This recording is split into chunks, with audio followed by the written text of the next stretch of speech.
ये कहानी है कल्कि नाम की लड़की की, जिसकी शादी 5 भाइयों से पैसों के लालच में करवा दी जाती है। कहानी की शुरुआत में एक प्रेग्नेंट औरत को दिखाया जाता है, जिसकी डिलीवरी 2 औरतें कर रही होती हैं। उसका पति और कुछ लोग बाहर इंतजार कर रहे होते हैं। तभी एक औरत बाहर निकल के आती है और कहती है कि लड़की हुई है। पर सुबह होते ही उस बच्ची को उसके पिता दूध में डुबोकर मार डालते हैं और उसको मारने से पहले मन्नत मांगते हैं कि अगले साल लड़का ही होगा। आर्थिक स्वार्थ के कारण समाज ये सदियों से करता आ रहा है, बिना ये सोचे कि इसका अंजाम क्या हो सकता है। इसके बाद किसी गांव में एक आदमी को औरत के कपड़े पहनकर प्रोग्राम में डांस करते हुए दिखाया जाता है। यहाँ रामचरण का बड़ा बेटा राकेश अपने पिता से गुस्से में पूछता है कि उन सब भाइयों की शादी कभी होगी भी या नहीं। तब रामचरण कहता है कि वो कोशिश कर ही रहा है। राकेश गुस्से में कहता है कि पिछले 10 साल से ये कोशिश चल ही रही है, और सबसे छोटे बेटे सूरज को छोड़कर बाकी सब भाई वहाँ से उठकर चले जाते हैं। अगले दिन पंडित जगन्नाथ वहाँ आता है और कहता है कि 10-15 साल की लड़की तो दूर 80 साल की बूढ़ी भी नहीं मिल रही है। रात को सारे आदमी साथ बैठकर पिक्चर देख रहे होते हैं। तभी राकेश वहाँ से निकल जाता है और एक गाय के साथ दुष्कर्म करने लगता है। अगले दिन राकेश का दोस्त पप्पू उससे मिलने उसके स्कूल आता है और बताता है कि उसकी शादी तय हो गई है। उसके पिता ने किसी गांव से 14 साल की लड़की ढूंढ ली है और राकेश को अपनी शादी में बुलाता है। राकेश को ये सुनकर बहुत जलन होती है। यहाँ पता चलता है कि लड़कियां ना मिलने की वजह से गांव में पिछले 15 साल से कोई शादी ही नहीं हुई। पंडित जगन्नाथ रामचरण से मिलने आया होता है। यहाँ रघु, जो रामचरण के घर पे काम करता है, पंडित को शरबत में पेशाब मिलाकर दे देता है। और तभी राकेश वहाँ आता है और पप्पू की शादी के बारे में बताता है और बहुत गुस्सा करता है। पंडित पप्पू के घर जाता है और पप्पू के पिता से पूछता है कि तुम्हें कहाँ से लड़की मिल गई, हमारे तो ढूंढते ढूंढते चप्पलें भी घिस गई। इसके बाद शादी का दिन आता है। रामचरण के सारे बेटे वहाँ आए होते हैं और वो सब बड़े दुखी होते हैं। दुल्हन के पिता शादी की आखिरी रस्म से पहले दूल्हे के पिता से कुछ पैसे और गाय लेते हैं। यहाँ पंडित के कान में एक लड़का कुछ आकर फुसफुसाने लगता है। इसके बाद फेरे शुरू होते हैं कि तभी पंडित दुल्हन का लहंगा खींच लेता है और पता चलता है कि दुल्हन लड़की नहीं बल्कि लड़का है। सभी लोग हंसने लगते हैं और मजाक उड़ाते हैं। पंडित अगले दिन दूसरे गांव जाता है किसी के घर पे पूजा करवाने, और देर हो जाने की वजह से वो उन्हीं के घर रात को रुक जाता है। अगली सुबह पंडित नदी पर अपना मुंह धो रहा होता है कि तभी उसे एक लड़की के गाने की आवाज सुनाई देती है। वो गाना सुनकर उस लड़की के पास पहुंचता है तो देखता है कि एक सुंदर सी लड़की पेड़ पर बैठी है। वो लड़की पंडित को देखते ही वहां से भाग जाती है और अपने घर चली जाती है। पंडित उसका पीछा करता है और उसके घर पे घुसने की कोशिश करता है। तभी लड़की के पिता प्रताप बाहर आते हैं। प्रताप को देखते ही पंडित मंत्रोच्चारण करने लगता है, यकीन दिलाने के लिए कि वो पंडित ही है। उसके बाद प्रताप पंडित को अपने घर घुसने देता है और दोनों बैठकर बात करते हैं। पंडित प्रताप से पूछता है कि अपनी लड़की को छुपा कर क्यों रखा है। तो प्रताप कहता है कि सब उसे चील कौओं की तरह खा जाते, बस वो अपनी बेटी की शादी किसी अच्छे घर में करवाना चाहता है। पंडित कहता है कि वो उसके लिए एक अच्छा रिश्ता लाया है और पैसों का लालच भी देता है कि जितना मांगोगे उतना मिलेगा।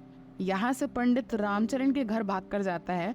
रामचरण को कहता है कि 100% प्योर लड़की मिली है, जल्दी चलो वरना और कोई उड़ा ले जाएगा। उस वक्त राकेश घर पर नहीं था। तब रामचरण, पंडित और सूरज ये तीनों रिश्ते की बात करने जाते हैं। प्रताप राकेश की फोटो देखकर कहता है कि राकेश उसकी बेटी कल्कि के लिए बहुत बड़ा है और वो उसकी शादी सूरज से करने की बात करता है। ये लोग वापस घर आ रहे होते हैं कि तभी रामचरण कुछ सोचकर वापस प्रताप के घर जाता है।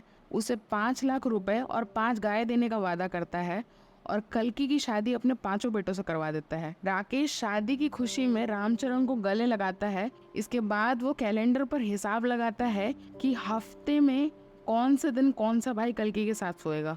5 भाइयों में 5 दिन बट जाते हैं, 2 दिन बचते हैं। तो छोटा भाई कहता है कि आप बड़े हैं तो वो दोनों दिन भी आप ही रख लीजिए। तब रामचरण चिल्लाने लगता है कि बेवकूफो, अपने बाप के बारे में कभी सोचा ही नहीं, इतने पैसे देकर तुम लोगों की शादी करवाई, तुम्हारी माँ के मरने के बाद माँ बाप दोनों बनकर तुम सबको पाला, पर तुम लोगों को बाप की बिल्कुल चिंता नहीं। तब राकेश पूछता है कि आपको क्या चाहिए। इसके बाद रामचरण कल्कि के पास जाता है। रामचरण के इरादे ठीक नहीं थे, वो कल्कि के साथ दुष्कर्म करता है। कल्कि की हालत बहुत खराब होती है। इसके बाद कल्कि सबको खाना बनाकर देती है और रघु कल्कि को खाना परोस कर देता है। अगली रात राकेश कल्कि के पास जाता है। ऐसे ही सप्ताह के अलग अलग दिन अलग अलग भाई कल्कि के पास जाने लगे। एक दिन कल्कि को गाय का दूध निकालने के लिए कहा जाता है, पर कल्कि को दूध निकालना नहीं आता। वो कोशिश करती है पर गाय उसे लात मारती है। इसके बाद सूरज वहाँ आता है और उसकी मदद करता है। सूरज कल्कि की अब हर काम में थोड़ी बहुत मदद करने लगा था। आज रात सूरज की बारी थी। वो कल्कि के पास जाता है, पर सूरज ही इकलौता ऐसा भाई होता है जो कल्कि से प्यार से पेश आता है। बाकी सब सिर्फ उसका इस्तेमाल करते थे। धीरे धीरे कल्कि और सूरज को एक दूसरे से प्यार होने लगा। बाकी सारे भाई कल्कि के साथ जबरदस्ती करते थे, लेकिन सिर्फ सूरज ही था जो उसका ख्याल रखता था। बाकी भाई और रामचरण सूरज और कल्कि से जलने लगे थे। रामचरण सूरज को उसके रिजल्ट आने पर बहुत मारता है। इसके बाद सूरज कल्कि के पास जाता है और रोने लगता है। ये सब बाकी सारे भाई बाहर खड़े होकर देख रहे होते हैं और दोनों से जल रहे होते हैं। अगले दिन सूरज कल्कि के लिए साड़ी लेकर आ रहा होता है कि तभी उसके भाई उसके सर पर डंडा मारकर उसे मार डालते हैं और उसे नदी में फेंक देते हैं। जब पुलिस पोस्टमार्टम की बात करती है तब राकेश मना कर देता है। कल्कि का यहाँ रो रो कर बुरा हाल हो चुका होता है।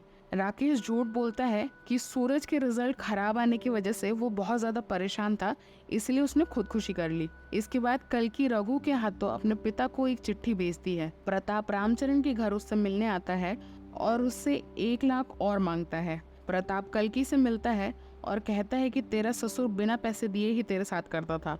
कल्कि ये सुनकर टूट जाती है, पर प्रताप को कुछ भी नहीं कहती। प्रताप उसे 100 बेटों की माँ बनने का आशीर्वाद देकर वहाँ से चला जाता है। इसके बाद राकेश कल्कि को बहुत मारता है। कल्कि रघु से रो रो कर घर जाने की बात करती है। रघु कल्कि को अगली सुबह लेकर भाग जाता है, पर रास्ते में ही ये दोनों पकड़े जाते हैं। राकेश और उसके भाई रघु को जान से मार देते हैं और कल्कि को तबेले में बांध देते हैं। इसके बाद रघु के पिता और चाचा बदला लेने रामचरण के घर आते हैं, पर वहाँ कल्कि को बंधा हुआ देखते हैं तो रघु का चाचा कल्कि के साथ गलत करने लगता है। इसके बाद रामचरण सुखा नाम के लड़के को काम पर रख लेता है। सुखा तबेले में जाता है, वहाँ कल्कि को दिखता है। कल्कि को लगता है कि वो रघु है। जब वो पूछती है तब सुखा उसे अपना नाम बताता है और इसके बाद सुखा वहाँ से चला जाता है। फिर सुखा वापस आता है कल्कि के लिए खाना लेकर। यहाँ रघु का चाचा सबको भड़काने लगता है कल्कि और रामचरण के परिवार के खिलाफ। कहता है कि उस लड़की की वजह से ये सब हुआ और उससे बदला चाहिए। अब रघु का चाचा हर दिन कल्कि के पास जाने लगा। रामचरण और उसके बेटे भी हर दिन तबेले में कल्कि के पास जाते थे। सिर्फ सुखा ही था जो कल्कि का ख्याल रखता था। ऐसे ही दिन बीतने लगे और कल्कि प्रेग्नेंट हो जाती है। पंडित कल्कि की प्रेगनेंसी को कंफर्म करता है और कहता है कि बेटा ही होगा। सब लोग लड़ने लगते हैं आपस में कि उनमें से बच्चे का बाप कौन है। तब रामचरण कहता है कि पहली रात वो साथ सोया था तो बच्चे का बाप भी वही हुआ। अब रामचरण कल्कि को घर ले आता है और उसकी सेवा करने लगता है। यहाँ रघु के चाचा को यकीन होता है कि बच्चे का बाप वही है। वो पूरे गांव वालों के साथ मिलकर खुशियां मनाता है और रामचरण के घर आता है। यहाँ आकर कहता है कि उस बच्चे का बाप वही है। तब रामचरण गुस्से में अपनी बंदूक निकाल लेता है। पूरे गांव में अब सब लोग आपस में लड़ने लगते हैं। यहाँ रामचरण कल्कि को जलाने की कोशिश करता है, पर सुखा उसे रोक लेता है और रामचरण को मार देता है। यहाँ गांव के सभी लोग आपस में लड़कर मर जाते हैं और कल्कि एक लड़की को जन्म देती है और हमारी कहानी यहीं खत्म होती है। अगर आपको ये एक्सप्लेनेशन पसंद आया हो तो please like, share and subscribe. Thank you.